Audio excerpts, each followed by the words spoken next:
마태복음 19장 20장의 말씀은 반복해서 말씀드린 것처럼 어, 예루살렘 올라가는 길에 예수님께서 제자들에게 그들의 잘못된 생각들과 그들의 가치관들을 교정해 주시는 말씀이 바로 이 마태복음 19장과 20장의 말씀입니다. 그래서 여기 말씀에 보게 되면 여러 가지 것들을 교정해 주세요. 우리가 어제 보았던 그러한 말씀도 포도원에 들어가서 일하는 품꾼에 대한 그런 말씀이었습니다. 그렇죠? 근데 이 품꾼에 대한 말씀도 곰곰이 잘 생각해 보게 되면 언제 주님께서 부르셨는가라는 그러한 질문이지만 그 포도원에 들어가서 열심히 일한다라고 하는 그 품꾼들이 열심히 일하면서 무엇에만 사실은 관심이 있었습니까? 품삯에만 관심이 있었던 겁니다. 주님의 포도원에 일하고 주님과 동행하는 것이 가장 큰 그게 사실은 가장 큰 상급인데 결국에 나중에 보게 되면 그 품삯입니다. 품삯. 그 제자들은. 오늘 말씀은 어제 비유로 말씀하셨던 것을 실제로 제자들 안에서 일어나는 모습을 보여줍니다. 얼마나 우리가 주님을 따른다라고 하면서도 좁은 길로 주님을 따라가는 것이, 이 십자가의 길을 따라가는 것이 얼마나 어려운가라는 것을 보여주시죠. 성경의 말씀을 보게 되면 가감없이 그냥 보여주십니다. 제자들만이 아니라 너희도 그렇다라는 겁니다. 우리도 별반 다른 바 없다라는 것이죠. 그럼 어떡할까요? 넓은 길로 가려고 하는 우리들이 이제는 길을 돌려서 주님을 따라서 좁은 길로 가야 됩니다. 오늘 말씀을 보게 되면 예수님께서 예루살렘으로 올라가시려 하실 때라고 말씀하십니다. 예루살렘으로 올라가려고 하실 때. 지금 어느 지역 정도냐 하면 여리고에 오신 것입니다. 이게 바로 뒤에 보게 되면 여리고에 이제 두 맹인을 보게 되는데 누가복음 같은 경우에는 여기 한 가지 더 말씀이 있습니다. 누구를 만나냐 하면 삭개오를 만나게 됩니다. 삭개오. 돈과 관련된 사람이었었죠. 근데 앞에 부자 같은 경우는 어떻습니까? 너가 나를 재산을 다 버리고 앞에 19장 말씀에서 마태복음에서 나왔었죠. 다 버리고 나를 따르라. 부자가 하는 청년에게. 그는 어떻습니까? 재산이 많음으로 근심하고 되돌아서서 갑니다. 넓은 길로 가는 것입니다. 삭개오는 어떡할까요? 자신의 모든 것들을 다 버리는 겁니다. 그게 여리고 가장 돈이 가장 보이는 동네에서 돈을 가장 많이 벌었던 그 사람이 돈을 버리고 주를 따라가는 겁니다. 눈이 바뀌어진 사람입니다. 누가 제자인가라는 것을 보여주시죠. 오늘 말씀에서도 그것을 보여주시는 말씀입니다. 오늘 예루살렘에 올라가려고 하실 때에 예수님이 12제자만 따로 데리시고 길에서 말씀하십니다. 이 주변에 많은 사람들이 있었다라는 겁니다. 여기에 뒤에 보게 되면 바로 여인들도 있었고요. 많은 그러한 무리들이 있었다는 것을 우리가 볼 수 있습니다. 그런데 특별히 12제자만 오라고 말씀하셔서 그들에게만 말씀하십니다. 무엇이라고 말씀하실까요? 우리가 지금 예루살렘에 올라가는데 인자가 대제사장들과 서기관들에게 넘겨질 것이고 그들이 죽이기로 결의할 것이다. 이게 그 첫 번째, 두 번째, 이제 이번에 세 번째 예수님께서 십자가 순환에 대하여서 예고하시는 말씀인데 조금씩 더 자세하게 말씀해 주십니다. 첫 번째에서는 뭐 대제사장 서기관들 뭐 이 사람들이 나오긴 했었지만 그들에게 두 번째에서 넘겨지리라는 그런 것이 나왔어요. 그런데 이번에는 무엇이냐면 그들이 직접 죽이지는 않습니다. 죽이기로 결의하고 조금 더 이제 자세하게 예수님께서 말씀하십니다. 그리고 그 결의한 다음에 어떻게 하냐면 이방인에게 넘겨주게 되어집니다. 예수님이 누구에게 손에 넘어가는 겁니까? 로마 군인들의 손에, 로마의 사람들의 손에 넘겨줘서 빌라도의 손에 넘겨주어서 그 군인들이 어떻습니까? 조롱하고 채찍질하고 십자가에 못 박을 것이다라고 못 박힐 것이다라고 예수님이 완전하게 말씀해 주시죠. 이제 일어날 일들에서 분명히 보여주시는 것입니다. 근데 제자들의 이 마음속에는 뭐 이 말씀을 어, 듣고 싶은 것만 듣는데 사실 이 말씀은 잘 들리지는 않습니다. 정작 그들이 마음속에 들어야 될 말씀은 또 무엇이었을까요? 여기에 보게 되면 소망의 말씀이 있습니다. 무슨 소망의 말씀이 있습니까? 제3일에 살아나리라.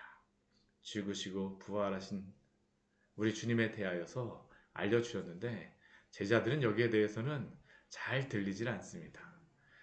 이 말씀에 대하여서 예수님께서 말씀해 주셨어요.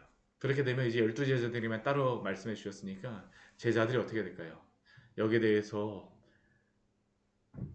고민하고 그럼에도 불구하고 저희가 주님을 따르겠습니다라고 예수 따라가며 복음 순종하며 우리가 불렀던 찬양과 같이 그렇게 제자로서의 그러한 것들을 주님 앞에 그렇게 하겠다라고 다짐이라도 해야 될 터인데 오늘 뒤에 말씀을 보게 되면 전혀 다른 그러한 말씀이 나오죠.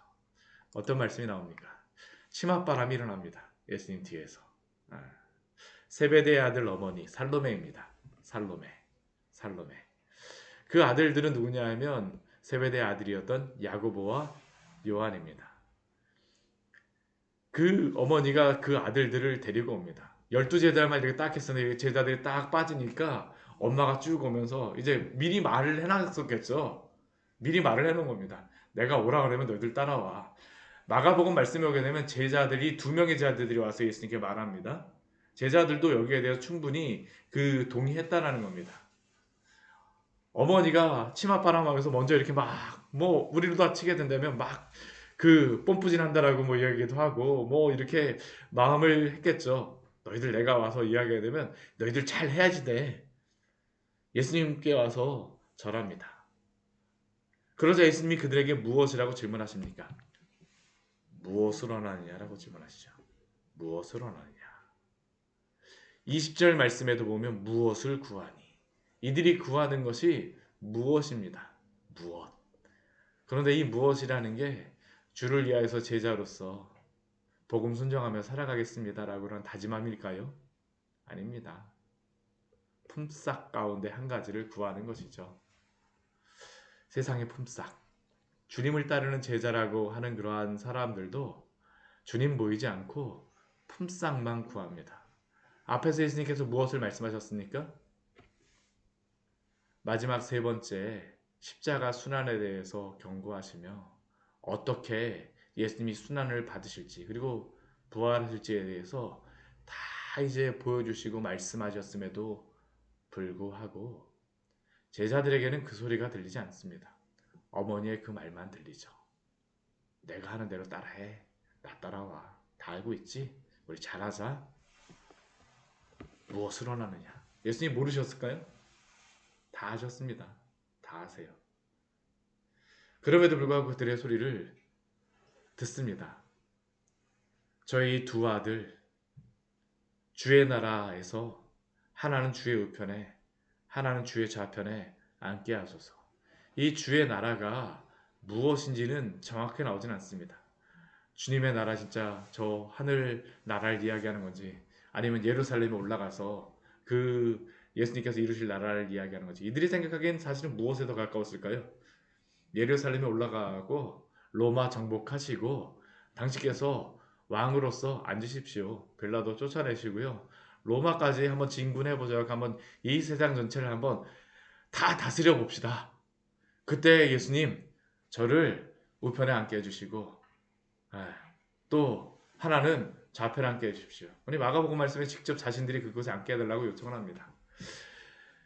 그러니까 이 어머니와 아들들이 다 마음이 맞아갖고 한 마음이 돼갖고 예수님께 막 하는 겁니다. 나름대로는 그러겠죠. 제가 예수님 그 일을 하는데 큰 힘을 쓰겠습니다. 이들이 이렇게 하는 그러한 이유 중에 한 가지는 또 다른 이유도 있습니다. 왜냐하면 먼저 된 자가 나중되고 나중된 자가 먼저 된다라고 하는데 지금까지 가장 먼저 앞에서 앞장섰던 제자들 가운데 그 앞장섰던 사람은 누구입니까? 베드로입니다. 근데 그 앞에서 보게 되면 베드로가 예수님 따른다라고 하면서 앞장섰지만 실속이 없어요. 예수님께 계속 어떻게 보면 책망만 당하고 좀 우스운 꼴을 당합니다.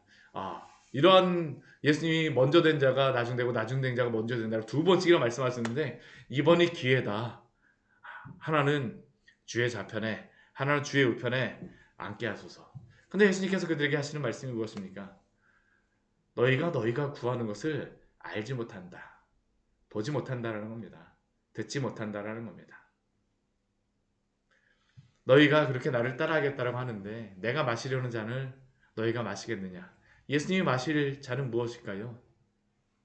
하나님의 진노의 포도주 잔입니다.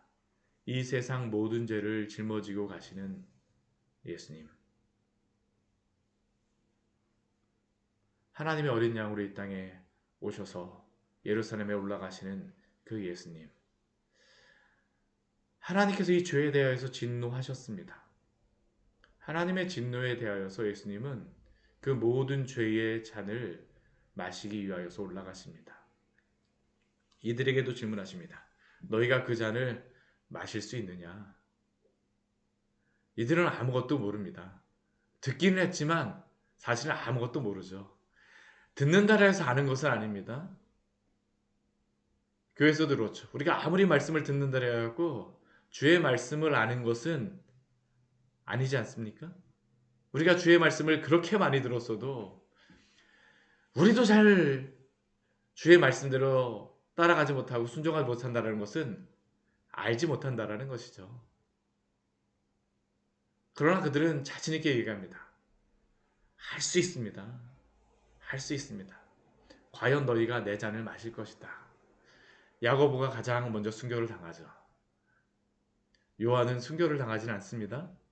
그러나 마지막에 요한계시록을 기록하면서 그 많은 나이까지 어떻게 보면 가장 고생하며 수고하였던 제자가 바로 이 요한입니다. 반모섬에 가서 고생을 하였던 사람. 끝까지 순종하죠.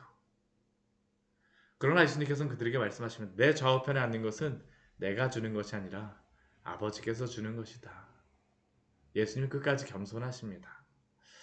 근데 이 말을 듣자마자 화가 나는 사람들이 있습니다. 누굴까요? 10명의 제자들입니다. 똑같습니다.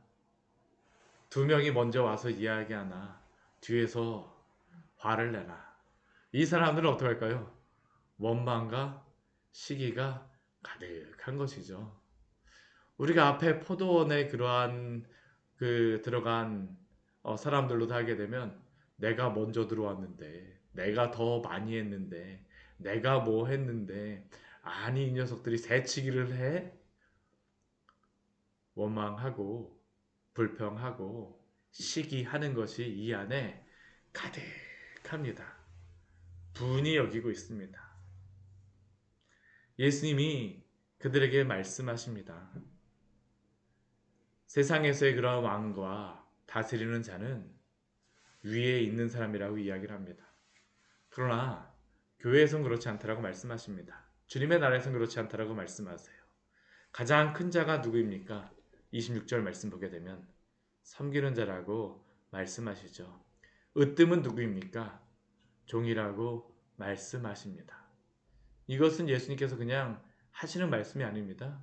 이것의 본을 보여줬던 분이 누구신가요? 바로 예수님이십니다. 이 제자들은 품삯을 바라고 내 품삯 더 많이 주세요. 내 자리 더 많이 주세요. 이들은 지금 품삯이라기보다는 명예입니다. 어떠한 위치죠. 사람마다 다 다릅니다. 바라는 것이 다 달라요. 다 버리고 따른다라고 하지만 사실 우리가 버리고 따르지 못하는 여러 가지 많은 것들이 있을 수 있습니다. 재산을 버렸어도 명예를 버리지 못할 수가 있고요. 명예를 버렸어도 재산을 다시 붙잡을 수도 있습니다. 재산과 명예는 버렸어도 세상의 여러 가지 음란함과 문화와 방탕함에 취할 수 있습니다. 우리가 선하다라고 하는 그러한 것들조차도 우리의 어떠한 명예로 삼을 수도 있죠. 품삯. 근데 예수님께서는 내 것을 취하려고 하는 이 제자들에게 무엇이라고 말씀하십니까? 우리 28절 말씀 같이 한번 읽어보겠습니다. 인자가 온 것은 섬김을 받으려 함이 아니라 도리어 섬기려 하고 자기 목숨을 많은 사람의 대속물로 주려 함이라. 아멘. 예수님께서 오신 것은 섬김을 받으려 함이 아니라 도리어 섬기려 하고. 예수님이 으뜸이 되십니다. 근데 무엇이 되셔서 으뜸이 되실까요? 가장 종이 되심으로 으뜸이 되십니다. 종이 되심으로 으뜸이 되시는 방법은 무엇입니까? 자기 목숨을 많은 사람의 대속물로 주시는 것이죠. 이 대속물이라고 하는 그러한 의미는 속전이라는 그러한 의미입니다. 제자들이 품삯을 얻고자 합니다. 그 품삯은 누가 드린 품삯일까요? 예수님이 드린 품삯입니다. 우리가 얻은 구원의 은혜는 오직 예수님이 우리에게 베풀어 오신 자신의 생명의 속전 때문에 예수님이 값을 치루어 주심으로 말미암아 우리가 구원을 얻은 줄 믿습니다. 우리는 결코 우리의 구원을 위하여서 우리의 구원의 품삯을 위하여서 싹을 위하여서 단 1원도 우리는 거기에 대하여서 더한 것이 없습니다. 오직 우리가 더한 것은 무엇일까요? 죄의 싹밖에 없습니다. 예수님이 왜 죽으셨습니까? 죄의 싹은 사망이요.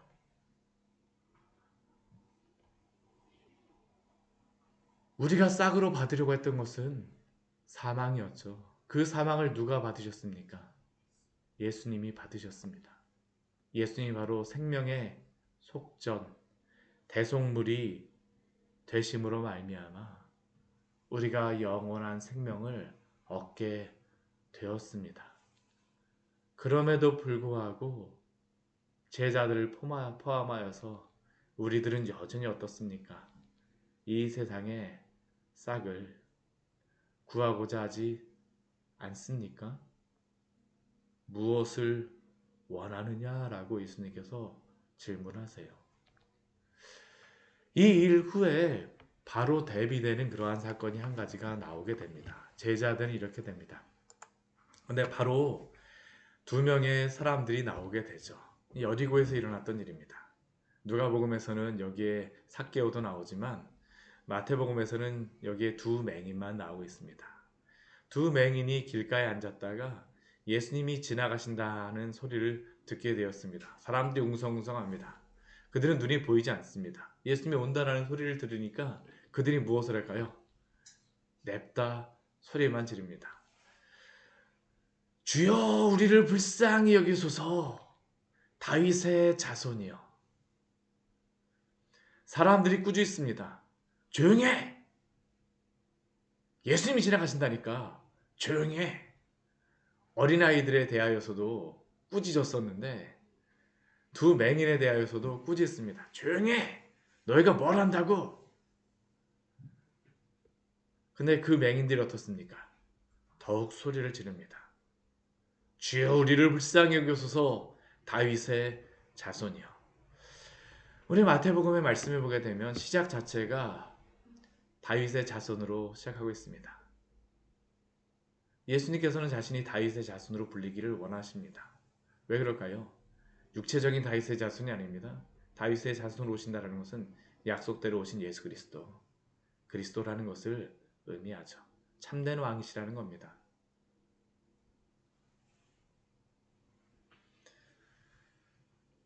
그러자 예수님께서 그들을 불러서 질문하십니다. 우리 32절 말씀 같이 한번 읽어볼까요?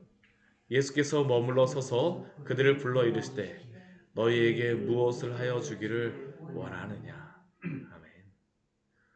오늘 마태복음 말씀을 보게 되면 2번 예수님께서 무엇을 원하느냐라는 질문을 하십니다. 첫 번째는 누구에게 질문하십니까? 제자들에게 질문하시는 겁니다. 세베대의 어머니이지만 제자들에게 질문하시는 것이죠. 무엇을 원하느냐. 근데 2번째는 누구에게 질문하실까요? 2맹인에게 질문하십니다. 한편은 예수님께 3년 동안 배움을 받고 눈 떴다라고 하는 자들이고요. 3번의 예수님이 십자가에 달리신다는 것을 다 들었던 자들이고 이적과 기적을 다 목격하였던 그러한 자들입니다. 예수님의 말씀을 다 들었던 자들입니다. 그들에게 질문하십니다. 너희에게 무엇을 하여 주기를 원하느냐. 이번에는 2맹인에게 질문하십니다. 평생을 눈 감고 지냈던 사람이고 다른 사람들에게 무시당하고 조용히 해! 라고 들을 수밖에 없는 그 사람들. 그러나 그들은 예수님께 대하여서 주여 우리를 불쌍히 여기소서 다윗의 자손이여 라고 이야기를 하죠. 그리고 그들에게도 질문하십니다. 너에게 무엇을 하여 주기를 원하느냐. 그들은 예수님께 그들의 필요한 것을 말합니다. 무엇을 구합니까? 주여 우리의 눈뜨기를 원하나이다 라고 말하죠. 그리고 예수님께서 그들에게 어떻게 하십니까? 불쌍히 여기사 주여 우리를 불쌍히 여기소서. 예수님께서 그들을 불쌍히 여기사 그들의 눈을 만지시니 곧 보게 되어 그들이 예수를 따르니라 라고 말씀합니다. 제자들은 오히려 따른다라는 이야기를 하지 않습니다. 오히려 누가 따른다라고 이야기를 하고 있습니까? 그들이 곧 보게 되어 예수를 따랐다라고 말씀하죠. 오늘 말씀은 누가 맹인인가 라고 예수님께서 질문하시는 것입니다. 너희에게 무엇을 하여 주기를 원하느냐? 누가 맹인입니까? 두 제자들이 맹인이었죠. 그리고 10명의 제자들이 맹인이었습니다. 눈을 뜬 자들이 누구입니까? 맹인이라고 불렸던 사람들입니다. 차이는 한 가지입니다. 예수님을 따라가느냐? 예수님을 따라가는 것 같지만 여전히 그 무엇인가를 따라가느냐? 주님 따라가시기를 축원합니다. 우리는 주를 따르는 자들입니다. 같이 기도하도록 하겠습니다. 하나님 아버지 오늘 말씀을 통하여